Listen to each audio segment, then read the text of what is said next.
사무엘상 2장에 보면 23절, 22절 말씀에 나이 들어 늙은 엘리는 이렇게 시작하죠. 엘리 제사장이 나이가 들었다, 늙었다 라고 시작해요. 나이가 들은 엘리가 그 자식들에 대한 이야기를 듣죠. 그런데 뒤에 나오는 상황을 보면 나이가 들었다라는 것이 엘리에게 더 깊은 통찰과 분별을 갖게 했다라기보다는 그 자식들의 문제 앞에서도 어떻게 해야 할지를 모르는 이스라엘 백성들과 하나님과의 소통자가 되어 중재자가 되어 또 제의적 대리자가 되어 살아가는 제사장 엘리가 그 상황을 제대로 분별하지 못하고 있다라는 것을 보여줘요. 즉 여기서 말하는 나이 들어 늙었다라고 말하는 것은 엘리의 삶이 더 성숙해지고 하나님의 사람으로 온전해졌다라기보다는 나이가 들어서 그 마음이 굳어지고 분별을 잃었다로서 기록된 거죠. 우리가 나이를 먹는다, 늙어간다라는 것이 하나님께서 내 삶에 담아놓으신 사건, 그분의 일들을 경험하여 하나님의 사랑으로 온전해지는 과정이 되는 것인지 아니면 나이가 들어 늙어가면서 내가 경험한 것이 많고 내 지위가 어떻고 그래서 이제는 내 판단과 내 지식이 쉽게 앞서며 하나님의 뜻을 구하고 침묵하고 겸손하게 머무르는 시간이 줄어드는 그런 퇴행하는 삶인지를 우리 모두가 돌아봐야 할 것입니다. 엘리가 그 자식들의 이야기를 듣죠. 자기 아들들이 온 이스라엘 백성에게 행한 모든 일과 회막문에서 일하는 여자들과 잠을 잔 것에 대해 다 듣게 됐습니다. 제사의 법도를 지키지 않고 그리고 회막문에서 일하는 여자들과 잠을 잔 것, 이 여자들이 정확히 누구인지 알 수는 없지만 엘리의 아들들이 제사장의 아들로서 제사장의 역할을 하면서 하나님 앞에 또 공동체 앞에 부끄러운 행동들을 한 것을 엘리가 다 들었어요. 그때 엘리의 반응이 무엇이었냐 하면 23절에 너희가 어떻게 이런 짓을 할 수 있느냐? 내가 사람들에게서 너희가 저지른 못된 행동들에 대해 다 들었다. 24절 내 아들들아 그러면 안 된다. 사람들 사이에 들리는 소문이 좋지 않구나. 이 24절 말씀을 개역개정 성경에서 보면 백성들이 범죄하게 한도다 이렇게 기록되어 있거든요. 여기서 범죄하게 한다라고 할 때 이 범죄하게 한다라는 말이 히브리어는 아바르라는 단어를 쓰는데 아바르는 건너가다 멀어지다 이런 뜻이에요. 즉 백성들이 범죄하게 한다라고 말하는 건 홈리아 비느하스 그 엘리 제사장의 아들들의 행동이 백성들로 하여금 하나님께로부터 멀어지게 하는 하나님을 떠나게 하는 행동이 되었다라고 말하는 거예요.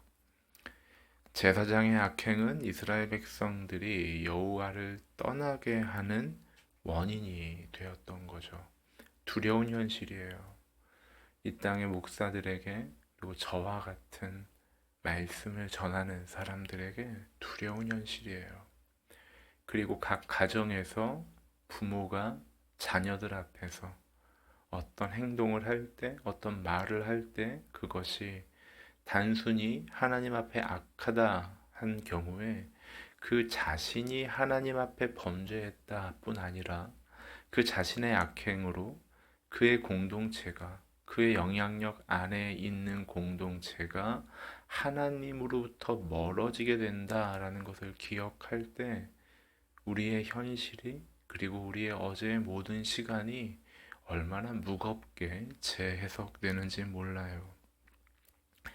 우리의 어두운 모습이 단순히 우리 개인만의 문제가 아님을 우리의 미성숙함이 우리의 이기적인 판단이 가볍게 내뱉는 말들이 하나님을 떠나 악을 향해 달려가고 있는 우리의 발걸음이 단순히 나 개인만의 문제가 아닌 것을 우리가 기억한다면, 아바르, 하나님으로부터 떠나가게 하고 있다라는 것을 기억한다면, 우리가 오늘 하루 기도할 때, 그리고 우리가 오늘 하루 하나님 앞에 순종해 간다고 할 때 어떠한 삶의 자세로 살아야 하는지를 다시 한번 생각하게 하는 거죠.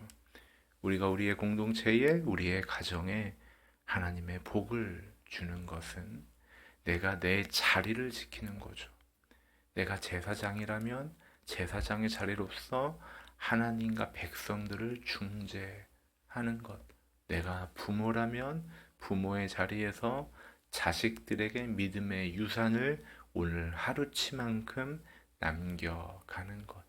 우리가 우리의 자리를 지킬 때 나 개인과 우리의 공동체가 하나님과 가까워져 가는 그런 복을 누리게 될 줄로 믿습니다.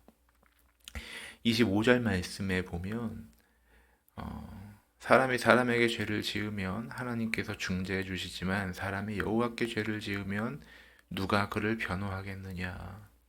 엘리가 그 아들들을 탓하면서 훈육하고 있는 거죠. 그런데 아들들의 반응이, 그러나 엘리의 아들들은 자기 아버지가 나무라는 말에 귀 기울이지 않았습니다. 여호와께서 그들을 죽이기로 작정하셨기 때문이었습니다. 여호와께서 그들을 죽이기로 작정하셨기 때문에 아들들이 아버지가 나무라는 말에 귀 기울이지 않았다. 여기서 하나님께서 작정하셨다라는 말은 그 원문은 이렇게도 번역할 수 있어요. 하나님께서 그 일을 기뻐하셨다. 홈리와 비느하스의 악행이 단순히 그때 그 상황, 그 역사, 그 자리에서만 있었던 일이 아니잖아요. 실상은 인류의 역사를 관통해서 오늘 우리의 현실에서, 오늘 우리의 모습 안에서도, 나 자신에게서도 발견되는 모습인데, 그 홈리와 비느하스의 악행 때문에 그들을 죽이기로 작정하신 그 상황을 마음에 기쁘게 여기신 하나님의 뜻은 과연 무엇이었을까요? 그리고 왜 그 아들들은 아버지 엘리의 꾸짖음에, 나무람에 반응하지 않았을까요? 신약성경 로마서 1장 24절에 보면, 그러므로 하나님께서는 그들이 마음의 정욕대로 살도록 더러움에 내버려 두시니 그들은 서로의 몸을 욕되게 했습니다. 26절에 보면 하나님께서는 이 때문에 그들을 수치스러운 정욕에 내버려 두셨습니다. 로마서 1장 28절에 보면 더구나 그들이 하나님을 아는 지식을 하찮게 여김으로 하나님께서는 그들을 타락한 마음대로 내버려 두셔서 합당치 못한 일을 하게 하셨습니다. 인간이 받는 가장 큰 징벌이 무엇일까요? 인간이 하나님께 받는 가장 큰 심판이 무엇일까요? 그건 바로 하나님께서 우리의 삶을 내버려 두시는 거예요.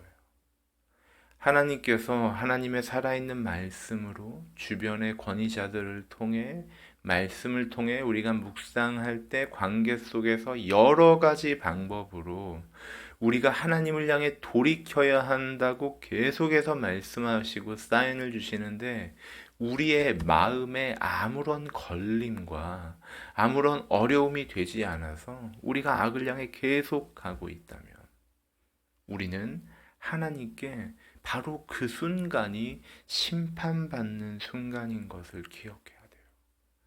하나님께서 우리를 내버려 두신다면 우리는 우리 스스로의 힘으로 돌이킬, 즉 회개할 힘도 없는 존재라는 걸 기억하셔야 돼요. 우리가 회개를 하겠다고 결정하고 우리가 간절한 마음을 갖기 때문에 회개를 하는 것이 아니라, 하나님께서 우리를 내버려 두시지 않으셔서 우리에게 하나님을 기억하는 마음을 주셔서, 죄에 대한 부끄러운 마음을 주셔서 우리로 하나님을 찾는 위치로 돌아가게 하시는 거예요.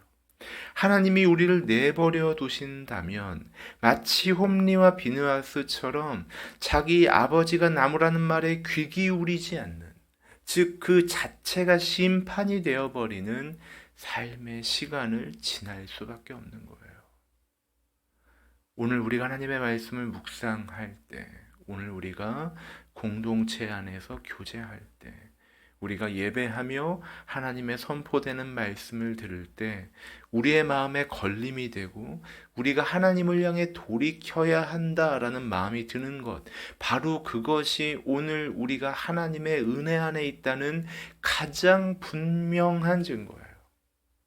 그리고 우리의 과거의 어떤 시간이, 그리고 오늘 나와 함께하는 어떤 이들의 현실이 하나님의 나무람을, 하나님의 꾸짖음을, 그 진리에서 벗어난 삶이 드러남에도 귀 기울이지 않고 있다면 바로 그때는 하나님의 은혜가 회복돼야 되는 시간인 거예요.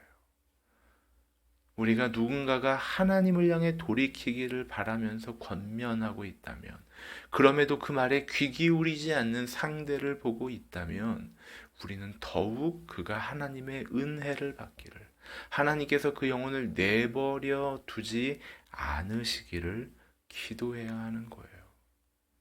하나님께서 심판하시기로 작정하시면 하나님의 말씀이 들리지 않아요. 걸림이 되지 않아요. 무서운 심판이에요. 무서운 징계예요. 하나님 앞에 우리가 오늘도 그 은혜를 구해야 하는 거예요. 하나님, 내가 하나님의 말에 귀 기울이게 해주십시오. 우리의 이웃이, 우리의 자녀들이 하나님의 말씀에 귀 기울이게 해주십시오. 나의 평생이, 오늘부터의 모든 삶의 시간이 내가 때로 내 무지와 악함으로 하나님을 떠나 뒤돌아서는 때가 있을지라도 하나님, 바로 그때 하나님께서 나에게 말씀하신다면 내가 하나님 앞에 귀 기울여 하나님 앞에 무릎 꿇어 주께로 돌이키는 삶을 살게 해주십시오. 그게 바로 우리가 하나님의 은혜를 구하는 삶인 거죠. 오늘 말씀 29절에 보면, 그런데 너희는 어째서 내 처소에서 내게 바치라고 명령한 내 재물과 예물을 업신 여기느냐? 내가 어떻게 나보다 내 아들들을 사랑해 내 백성 이스라엘이 바친 모든 재물 가운데 가장 좋은 것으로 스스로 살찌게 할 수 있느냐? 하나님께서 엘리에게 한 사람을 통해 말씀하시는 거예요. 내게 바치라고 명령한 내 재물과 예물을 업신여겼다. 재물과 예물을 업신여겼다라는 말은 하나님을 향해 섬겨야 하는 그 직무를, 하나님을 예배하는 것을 업신여겼다라고 말하는 거예요. 하나님을 업신여겼을 때 어떤 결과가 나타나나요? 내가 어떻게 나보다 내 아들들을 사랑해 라고 이야기하거든요. 엘리는 여호와를 영화롭게 하는 것, 바로 제사장의 직무를 가졌어요.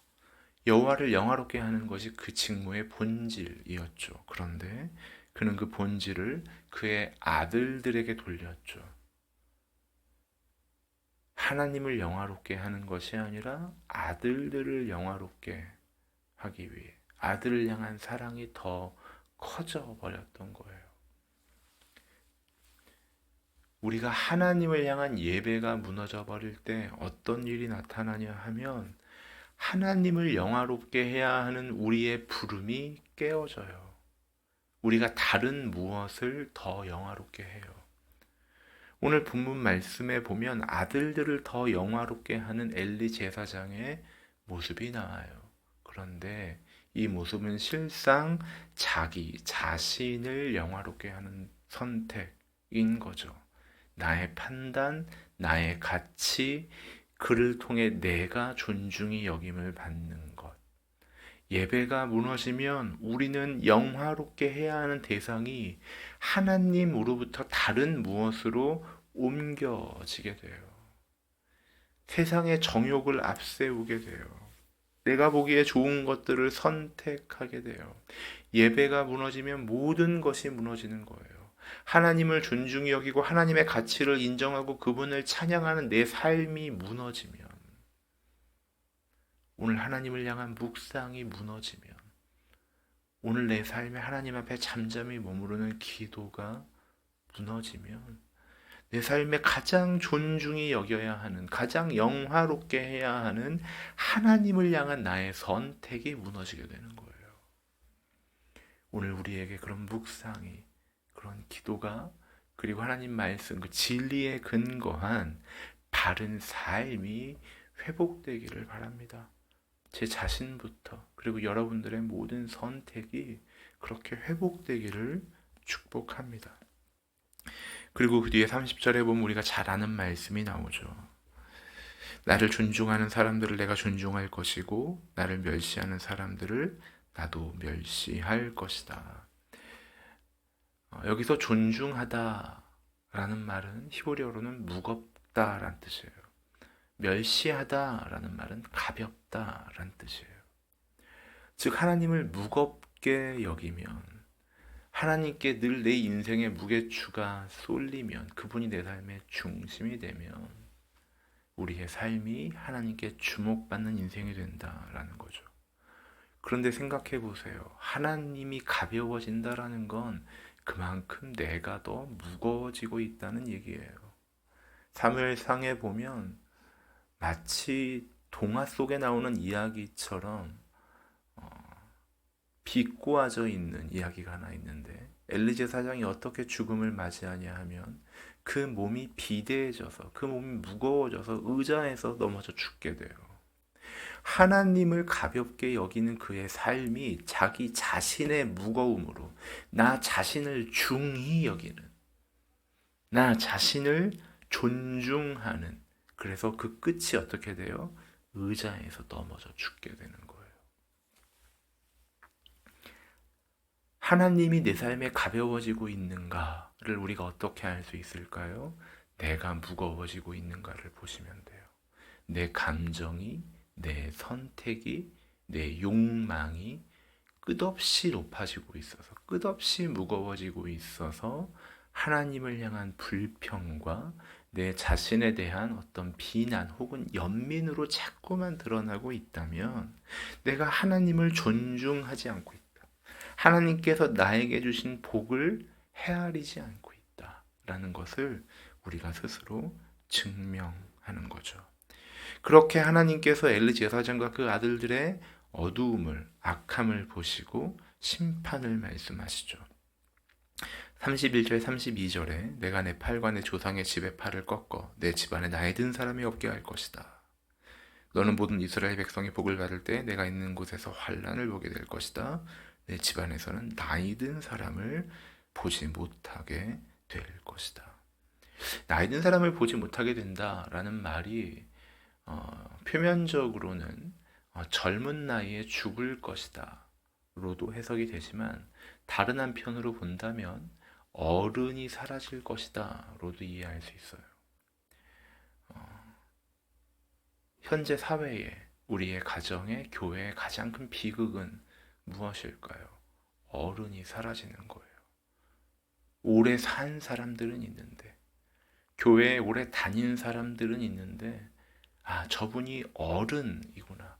우리가 흔히 말하는 장로, 그 엘더, 나이 많은 자들, 어른이 사라지는 것. 내가 저분에게 저 신앙의 언어를, 저 신앙의 태도를, 저 온유를, 저 겸손을 본받아야겠구나 라고 생각할 만한 어른들이 사라지고 있다면, 그건 바로 우리의 가정과 우리의 교회가 경험하는 가장 부끄럽고 하나님께 심판받는 모습일 거예요. 내가 교회를 몇십 년을 다녔다 할지라도, 우리 교회에 아무리 교회를 오래 다닌 어른들, 늙은이들이 있다 할지라도 그 삶에서 내가 어른으로서 존중하며 따르며 저분을 통해 그리스도를 볼 수 있는 이들이 적다면, 그건 바로 오늘 본문 말씀에서 하나님께서 전하시는 것처럼 내 집안에서는 나이 든 사람을 보지 못하게 될 것이다. 우리가 하나님을 향해 바르게 걸어가지 못할 때 우리는 그저 물리적인 나이를 먹고 우리의 몸이 늙어갈 뿐이지, 우리의 몸의 늙음에 걸맞는 우리의 속사람의 성숙, 내가 어른이 되어가는 것은 잊지 않을 것이다 라고 하나님 말씀하세요. 하나님을 존중할 때, 하나님을 귀히 여길 때, 하나님의 말씀을 무겁게 들을 때, 그 말씀에 귀 기울이고 순종할 때 우리에게 나이 든 사람들이 생기는 거예요. 우리에게 이 공동체를 든든히 세워가는, 보호하는 어른들이 생기는 거예요. 오늘 본 말씀 35절에 보면 이제 내가 나를 위해 신실한 제사장을 세울 것인데 그는 내 마음과 뜻대로 행할 것이다. 하나님께서 엘리 가문을 심판하시면서 내가 한 제사장을 세울 것이다. 신실한 제사장을 세울 것이다. 그 사람은 어떤 사람인가? 내 마음과 뜻대로 행하는 사람이다. 우리가 하나님 앞에 신실한 사람이 되어간다는 것, 하나님의 신실한 자녀, 예수 그리스도의 신실한 제자가 되어간다는 것은 하나님의 마음과 뜻대로 행하는 삶의 모습이 담겨지는 거예요. 내 뜻과 내 마음은 우리의 욕망으로 쉽게 드러나기 때문에 우리가 알아차리기 쉬워요. 그러나 하나님의 마음과 뜻은 우리가 함부로 판단할 수 없어요. 마치 숨겨진 비밀. 신약 성경에서 그 비밀이다 라고 할 때 무스테리온이란 단어를 사용하는데, 이 무스테리온이란 단어가 영어로 미스테리라는 단어의 어원이 되었거든요. 미스테리, 이 비밀이라는 말은 감추어졌다는 거예요. 그런데 그게 누구도 못 보도록 감추어진 게 아니라 눈앞에 드러나고 눈앞에서 행해지지만 그게 왜 그런지 알 수 없는 그런 걸 우리가 미스테리하다라고 이야기하거든요. 하나님의 뜻은 하나님 앞에 머물러 그분이 우리에게 계시하시기를 기다리는 비밀이에요. 하나님의 역사가 이미 구약시대에 다 나타났어요. 신약시대에 예수 그리스도로 증거되었어요. 그 외 성령시대로, 오늘날의 교회시대로 역사 안에 분명히 점찍혀 있어요. 그런데 우리가 그 비밀, 그 무스테리온을 깨달아 하나님의 마음과 뜻대로 행하기 위해서는 함부로 하나님 이런 분이시다, 하나님의 뜻은 이것이다 라고 자기의 욕망을 투영해 버린다면 마치 사무엘상 2장에 나오는 그 엘리 제사장처럼, 홈리와 비느하스처럼 자기의 욕망과 자기의 가치대로 살면서 나는 제사장이다 라는 자기의 어떤 직분으로 스스로 만족하는 그 위험한 상황에 처할 수 있는 거예요. 신실한 사람을 하나님께서 세우시는데 그 사람은 하나님의 마음과 뜻대로 행하는 사람, 즉 하나님의 마음과 뜻이 무엇인지 먼저 듣고 분별하는 사람임을 성경은 기록하고 있어요. 오늘 우리가 하나님 앞에 신실한 하나님의 자녀로, 성도로 살아가기 위해서 오늘 하나님의 말씀을 듣고 분별하시기를 축복합니다. 오늘 우리의 기도가 단순히 내 바람을, 나의 어떤 긴급한 상황을 하나님 앞에 계속 아뢰다가 끝나는 기도가 아니라 하나님께서 나에게 어떤 마음을 주시는지, 하나님의 마음을 어떻게 내 안에 담으시는지를 잠잠히 머무르며 하나님을 기다리는 우리의 기도가 되기를 바랍니다. 그렇다면 우리는 하나님의 마음과 뜻대로 행할 수 있는 그 첫 걸음을 떼기 시작하는 거죠. 오늘 우리의 삶이 하나님을 존중하고 하나님 앞에 머무르고, 그래서 하나님의 마음과 뜻대로 행하는 삶을 바라는, 진정 소망하는 저와 여러분들 되시기를 주님의 이름으로 축복합니다.